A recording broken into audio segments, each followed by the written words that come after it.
ஆதி அறியாமலே வாழ்ந்து வரும் வாழ்விலே ஆசைகளின் ஆட்டமே பாரு.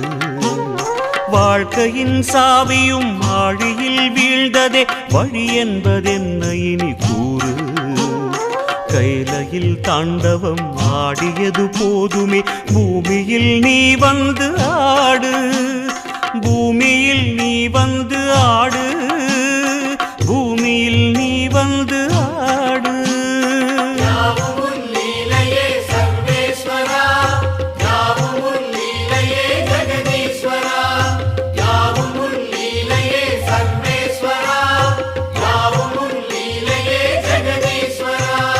ஆதி அறியாமலே வாழ்ந்து வரும் வாழ்விலே ஆசைகளின் ஆட்டமே பாரு. ஆசைகளின் ஆட்டமே பாரு.